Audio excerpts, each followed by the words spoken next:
and salad, The dandelions. freshly grown. Yeah, dandelions are good for you. I hear you. There's way too much information out there on what you should eat and what the best diet is. Hi, I'm Anneli, and I'm going to share with you what I think the best diet is out there. Based on over 30 years of nursing experience, I have an assortment of cookbooks. There's something that's kind of a similar theme among all of them. Simple foods, little processing as possible. Now, if you look back over the last 15 years, all my cookbooks are plant-based. And that's because it's been about 15 years since I started eating a plant-based diet. If you haven't already kind of figured it out, this isn't about dieting, like diet as to lose weight, but in how you nourish your body to stay healthy and live a long and vibrant life and prevent chronic disease. That's what I'm talking about today, a diet that you can sustain for the rest of your life. But if you do have weight to lose, eating like this for the rest of your life, you probably will lose some weight if you have some to lose. Good morning.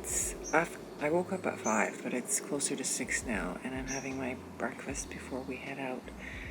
And I had to use up some avocado that I thought was actually overripe. Turned out it wasn't ripe at all. And then I've got some tomato that I had to be eaten up. So I'm having some German rye bread with smoked tofu that I had to use up before we go away.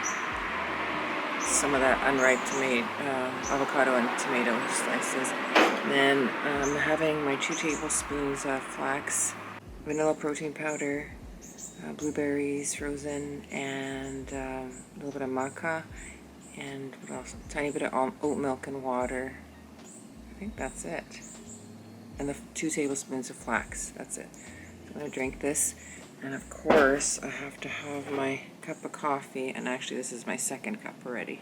This is about eating a whole food kind of diet, more plants and legumes and nuts and seeds in your diet as possible, and less processed stuff. I get the question sometimes if I'm vegan.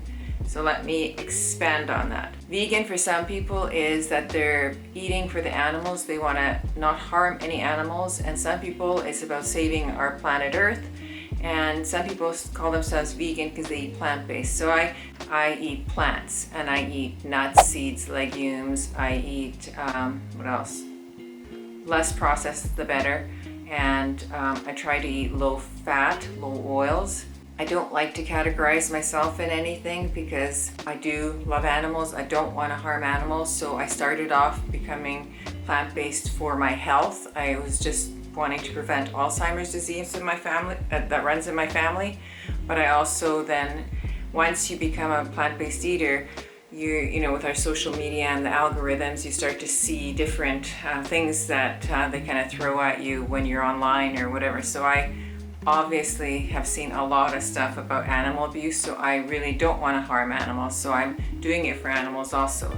Doesn't mean I don't have leather goods, because I had leather goods from long ago, so I opt to keep them instead of getting rid of them. I don't want to participate in buying fast fashion, which includes plastic products that are called vegan, because I don't think that's good for the planet. So when I make a purchase of some kind, I do put some thought into it, or try to, because it's not just so simple as not buying leather, not harming an animal. I don't want to harm the earth, and if you're buying a lot of these vegan things, they can harm the earth because they're made out of plastics, and plastics are not good for us, and they're not good for the planet. If you enjoy content that's related to health and lifestyle for women over 50, then why don't you subscribe to the channel? I'd love to have you here. I believe that the best diet is whatever that you can do to improve your health. The more that you can eliminate animal products, the better, and instead substitute with plant-based products. So add more vegetables or fruits to your plate, all those good things. You also have to remember that if it's not sustainable for you, it's not going to work. So that's the one thing that's really important. If it's something that you just are not going to be able to do for a long period of time, it really is not going to benefit you down the road. And it all depends also on how you are health-wise. If you have a chronic disease that's progressing, then it's more important to make drastic measures and cut bad things out right away. But if you're overall healthy, then you can only improve your health by adding healthy substitutes into your diet and eliminating some of those saturated fats which come in animal products, decreasing some of those processed foods which are not nutrient dense, so just extra calories. So there's no harm in adding more plant-based foods to your diet. The best diet is the one that you can sustain, and increasing the amount of plant-based items on your plate. Those aren't just good for your body, but they're so vital for your gut microbiome. So we've talked a lot about that in the past, and we're hearing more and more about it.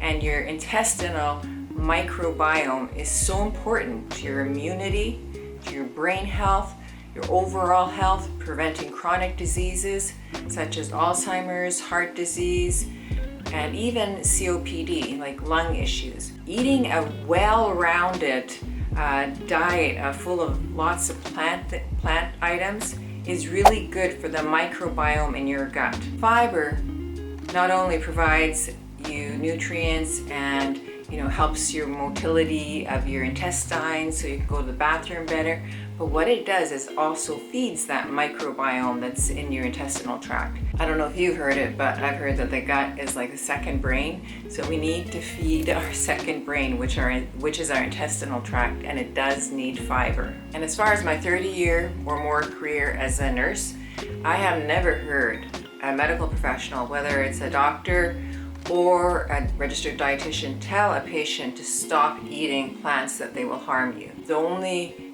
thing that I have heard is I've noticed that there's more and more surgeons, medical practitioners talking about whole food plant-based eating.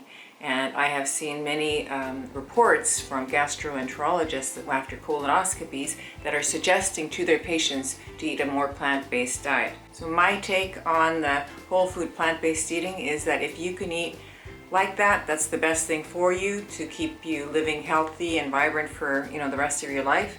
If you can't go completely in, decrease some of those saturated fats and processed foods, and decrease the amount of animal products. Don't drink milk, cow's milk, and increase the plants in your diet, and you will have a lot better health overall. Watch this video next. Have a great week. Bye.